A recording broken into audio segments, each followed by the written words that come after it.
અમારે સ્થાનિક ઉમેદવાર દિનેશભાઈ જોઈ છે, બીજા કોઈ અમારે ઉમેદવાર જોતા નથી। દિનેશભાઈ અમારે ગમે ત્યારે રાતે કહી તો અમારું કાર્ય કરે જ છે।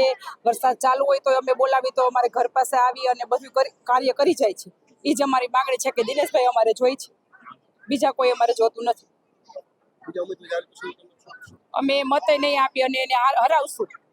મોરબી મહાનગરપાલિકામાં વોર્ડ નંબર 8માં દિનેશભાઈ કૈલાને ઉમેદવાર તરીકે જાહેર કરો।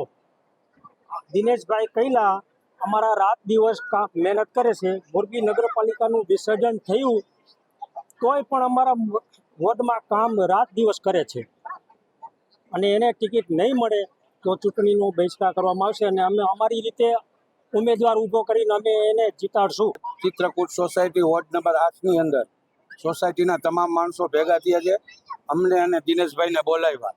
અમને એમ કીધું કે ભાઈ આયાથી ઉમેદવાર અમારે જોતા નથી, જે કોઈ સ્થાનિક છે જેને દેવી હોય ટિકિટ તો ભાઈ દિનેશભાઈ તથા લલિતભાઈ ગમે એને ટિકિટ આપે, એ સોસાયટીને વાંધો નથી। બાકી બહારથી કોઈ ઉમેદવાર અહીંયા આવશે તો સોસાયટી એમ કીધું છે કે અમે તમારી હારે નથી। અને ભારતીય જનતા પાર્ટીને અમે હાથ જોડીને વિનંતી કરી છે કે ભાઈ તમે સ્થાનિક ઉમેદવારોને ટિકિટ આપો, બાકી બહારના કોઈ આયાત ઉમેદવાર ન મોકલતા એવી મહેરબાની કરીને રજૂઆત। એવા હજી નામ ડિક્લેર નથી પણ અમને અમુક માહિતી મળે છે કે કોઈ RSS વાળા આવા છે, ઓલા આવવાના છે, ઓલા આવવાના એવી માહિતી મળી છે। હજી કોઈ નામ ચોક્કસ આવ્યા નથી, પણ છતાં અમને એવું લાગે છે કે બહારથી આવશે